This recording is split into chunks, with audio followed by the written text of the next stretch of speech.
Hi, I'm Chad Walker, author of SIGMATA, This Signal Kills Fascists. In this video, I'll be teaching you how to play what the game calls intrigue scenes. So intrigue scenes are where the receivers are trying to fulfill an agenda or achieve some type of political victory during a social encounter. One example of an intrigue scene might be where the receivers have gone undercover deep inside regime territory in order to convince a suspected sympathizer to spy for the resistance. Another example might be where the receivers are attempting to manage the chaos of a mass demonstration being suppressed by Nazi hooligans protected by the Freedom Fist. Before we dive into mechanics, I'd like to talk a little bit about how intrigue scenes typically end up being played in role-playing games, and then how SIGMATA is sort of trying to change the equation a little bit. So in this silly visual with all these smiley faces, they represent characters in the game. So on the left here, we have the player characters or the receivers controlled by the players. And then on the right, we have all the NPCs that might be in that scene, and they're basically controlled by the game master. So all these arrows here, like this one or this one, these all represent lines of communication. So on the left, we see that probably all the players and maybe even the characters they're representing are talking to each other, and maybe they're in some kind of huddle. But at the end of the day, when it comes to interacting with anybody else in the scene, it's going to end up looking like this. So basically a face character or a character with high charisma or, whatever, however the game supports a social character is doing the interaction with another NPC controlled by the game master. But what this fundamentally means in play is that there's basically two people having a conversation where everybody else is just sort of a passive audience. So all the drama of the scene is really centered on this conversation and how well this person rolls. Now, don't get me wrong, there are some social encounters that are actually structured like this in real life and in good drama. So for example, if this is two large corporations and they're negotiating some kind of deal, of course they're all going to have their side huddles where they discuss and deliberate and try to outflank and outmaneuver the other side. But then they speak through their lawyers. So that's the only verbal communication between the two parties. So yeah, this kind of setup, it can manage maybe those types of scenes, but there's a lot of other social scenes and social drama that this really doesn't support, at least not how we'd like it to. So this silly visual represents what SIGMATA is trying to do with intrigue scenes. Instead of lining up behind their representatives, all the characters in the scene are bouncing around and mingling and intersecting like the balls inside of a bingo machine. Everyone is in play and contributing to the scene, but the players aren't talking over each other. There's still a semblance of order. But sometimes many of the characters aren't even talking at all, even though they're still contributing to the scene. So let's consider that same negotiation we just talked about in the previous slide, including the face character who's doing all the talking. So the success and drama of this scene is not just contingent on how good of a negotiator she is. There's a lot of other important behaviors and transactions going on. So while she talks, her comrade sits next to her, chain smoking and looking tough with his arms crossed or something. And maybe his performance makes the face feel more confident, so she's a better negotiator. Or maybe he's just providing a foil to make her seem particularly sympathetic to the other side, a sort of good cop, bad cop routine. Another comrade remains silent but is paying close attention to the other side's body language, looking for micro expressions and behavioral tells that might give away their position. When he sees pay dirt, he'll chime in and steer the conversation in a way that the face can begin exploiting. He also knows when to jump in and cool a heated situation with jokes and non sequiturs. Lastly, there's another comrade who isn't even in the same room, so maybe it's this character right here.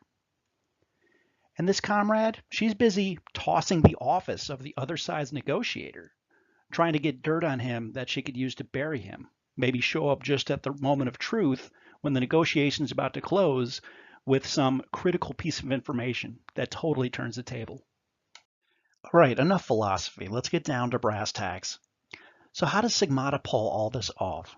Well, here we have the intrigue sheet, which is used to resolve intrigue scenes. It has two basic parts. The top of the sheet focuses on the danger of the intrigue scene.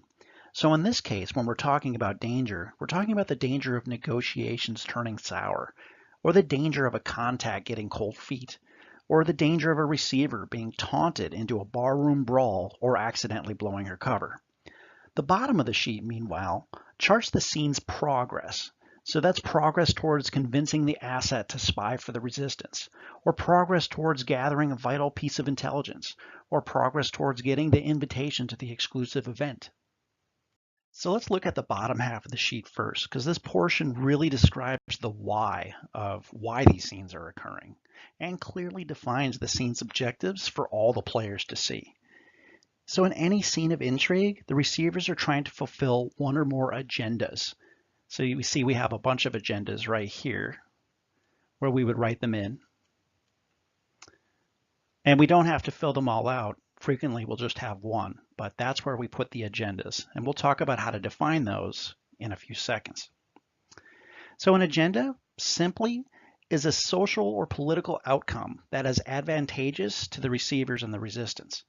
It can be as banal as getting a backstage pass to a concert, or as dramatic as convincing the gunmen to release their hostages.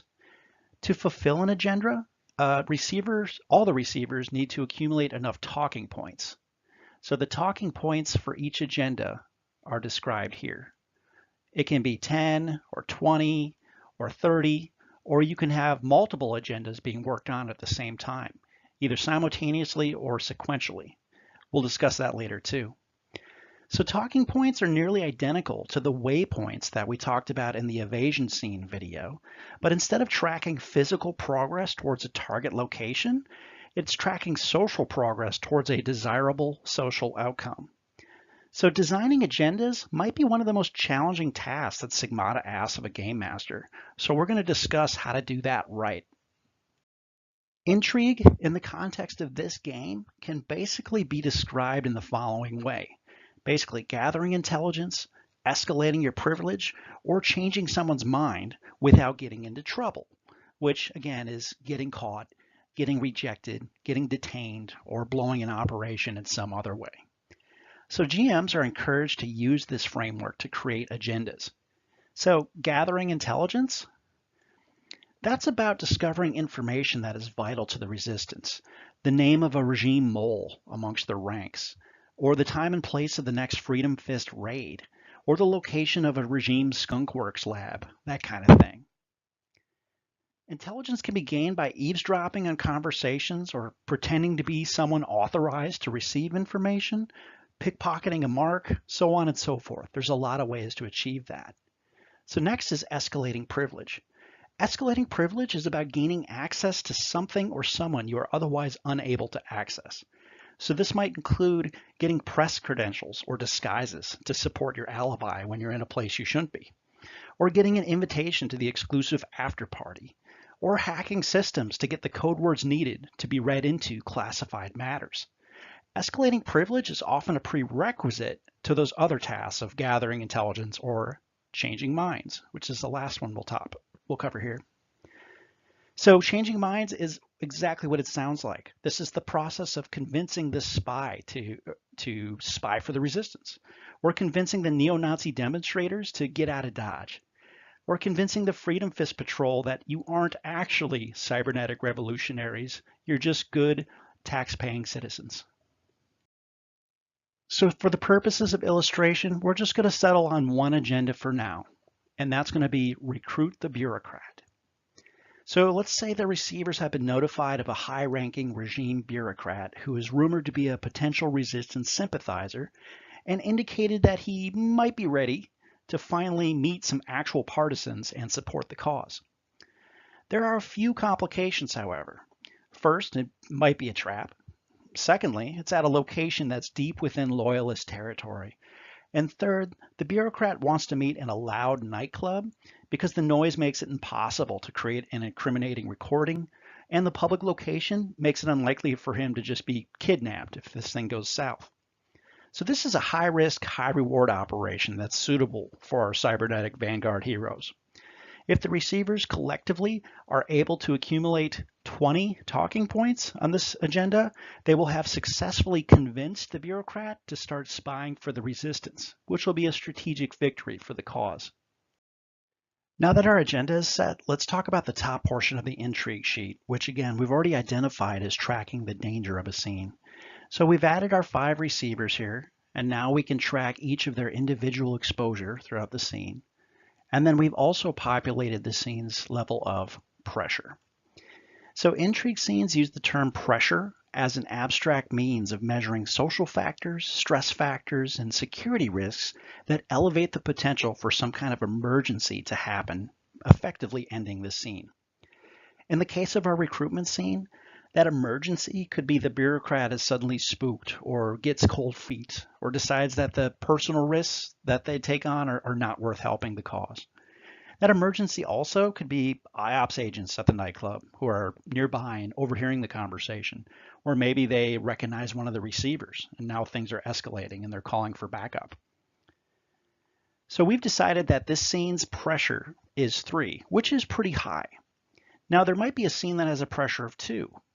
So for example, let's say the receivers are convincing some resistance partisans to get back to their posts, right? So the consequences of that scene may have serious consequences, but even a strained conversation between partisans is going to be a little more relaxed and rational than meeting a frightened contact in a nightclub deep behind enemy lines.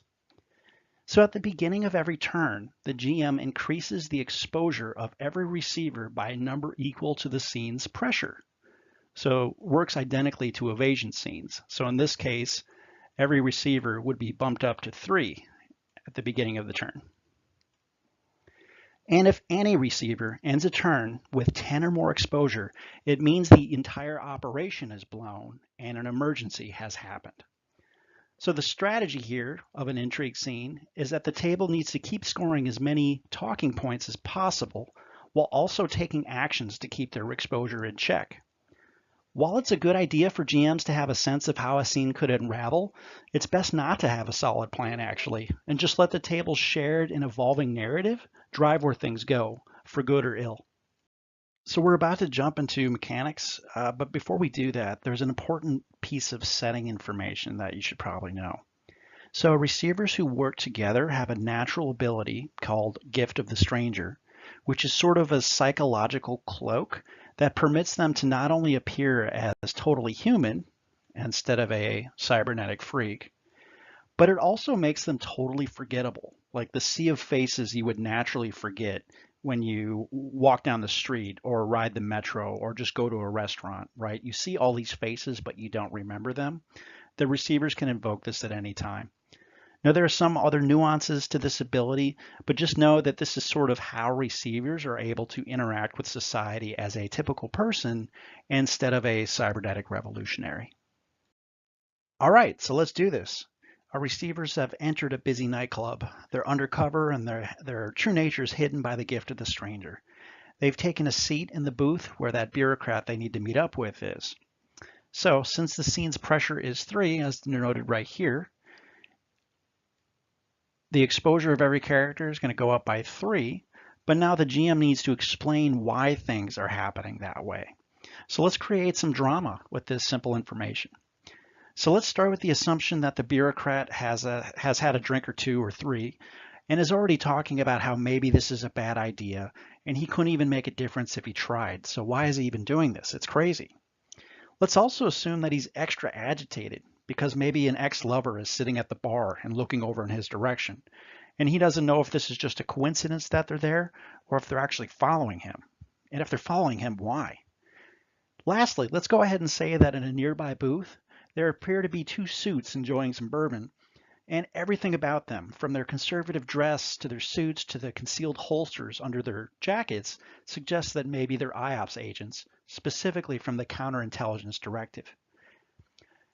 There are now at least 3 different angles to work here, and the receivers need to build up the recruit's confidence. They're going to need to manage the distraction of the ex-lover and ascertain if the suits are going to be a problem. So let's take a look at the tactics at the receiver's disposal. Now I know there's at least 5 or more receivers in this scene, but for the purposes of illustration, we're just going to be looking at Siren's receiver dossier again. So this character and 5 other pre-generated characters, they're in the back of the book, but they're also available as print-friendly downloads that come with the PDF. All right, so the tactics available to a receiver during an intrigue scene are right here, and they are confront, snoop, gel, and support. And you see they sort of mirror the tactics we already discussed in the evasion video, and they are also associated with a core processor where we can read across to figure out what they do.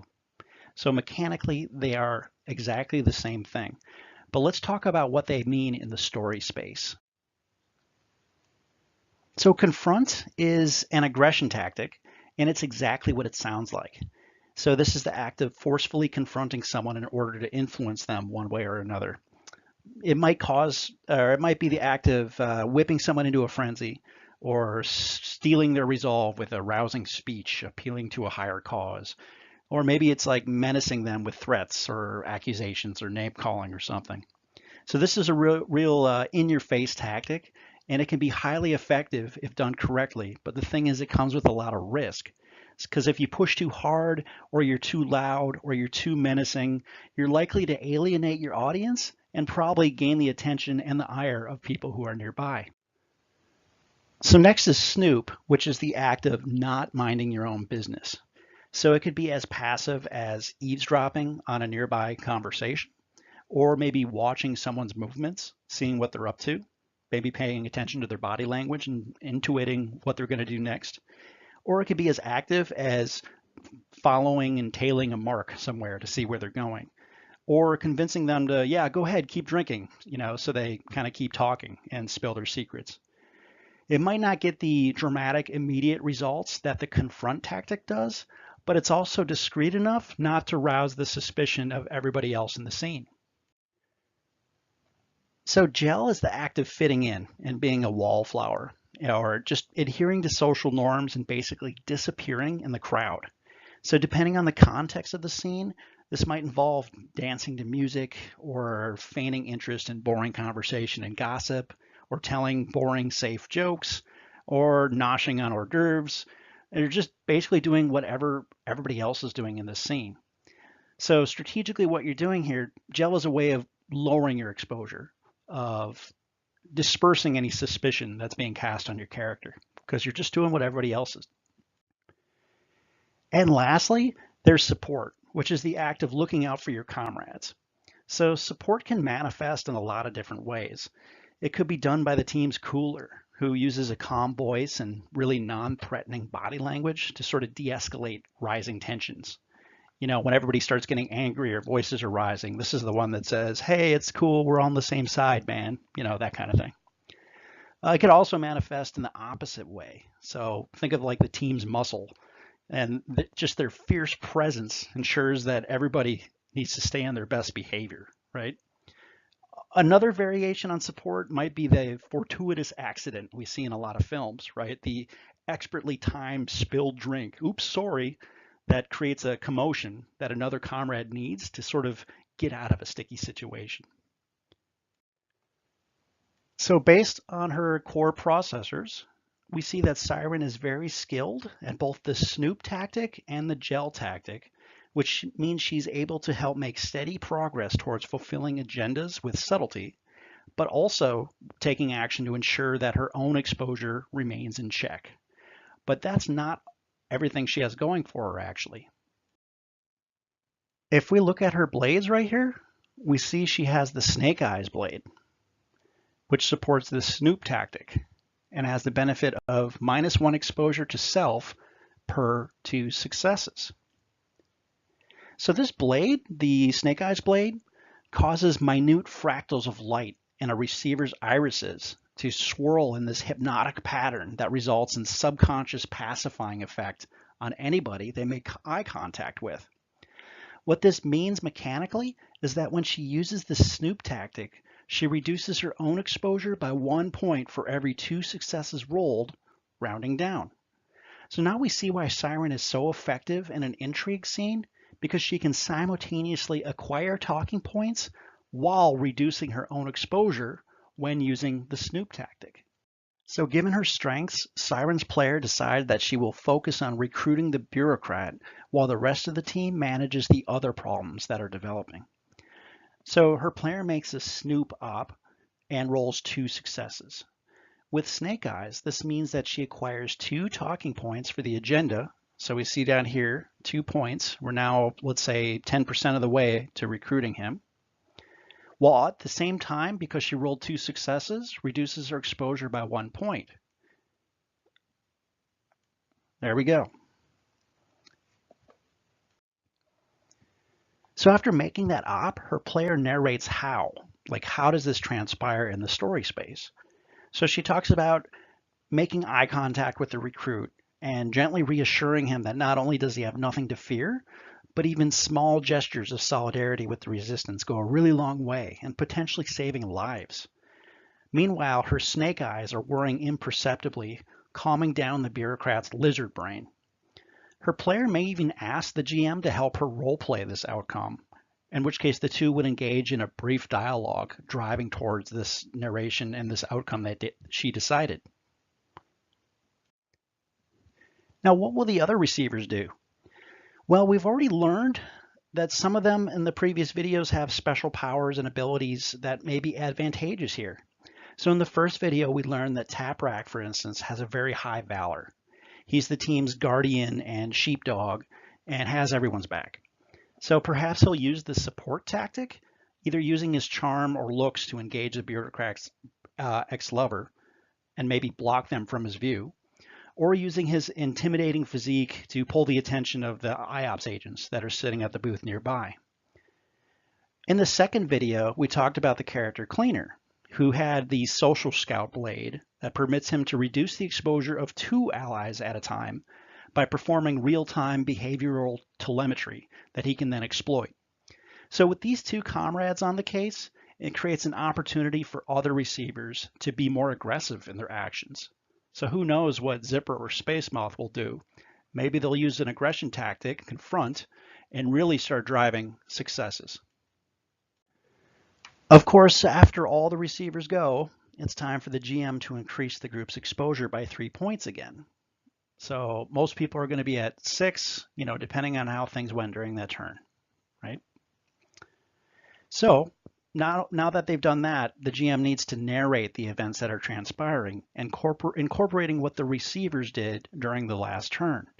So the GM will be wise to take cues from the players. So for example, consider Taprak talking to that ex-lover, either to distract her or figure out what's up. Will the bureaucrat have a sudden surge of jealousy when he sees that? And will that distract him and make him where he's no longer listening to Siren plead her case? Alternatively, what if that ex-lover is now looking over Taprak's shoulder and giving some kind of knowing look to the IOPS agents that are in the booth? And their body language suddenly stiffens, right? They maybe drop their bourbons and kind of look at each other like something's going on. Maybe the whole thing's a trap, right? So what's actually going to happen in this scene? I don't know. Like I said earlier, the GM doesn't need to come up with a plan.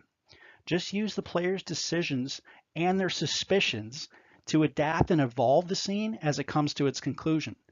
And we both know at the end of the scene, either we've recruited a comrade or some kind of emergency has broken out. One last thing before I go. In an intrigue scene, you can have multiple agendas, which can be fulfilled concurrently or sequentially. So this example right here is used to structure a scene of a large counter-protest against a massive neo-Nazi demonstration in a major city. So it shows that the receivers must first gather a large enough crowd to contend with the demonstration, and then they're going to use black bloc tactics like smashing windows or property damage or some other kind of antics to pull away the massive phalanx of Freedom Fist soldiers that are protecting the neo-Nazis. And once they've done that, they're going to directly confront the Nazis and basically deny them a platform, make it impossible for them to recruit and chase them out of town. And we see that you need to accomplish one before you accomplish the next. And this is articulated by putting a check on these arrows. What this arrow means is, yes, this must be done, gather a posse, before you can pull away the fist, with the black box tactics, so on and so forth. Well, that's it for intrigue scenes. So I hope you found this video useful, and I hope it provided some novel approaches to dealing with social encounters in role-playing games, even if you're not playing this game. I hope it's valuable. Well, anyway, as a reminder, the game is now available for purchase at DriveThruRPG. So thanks for watching this, everybody. Bye.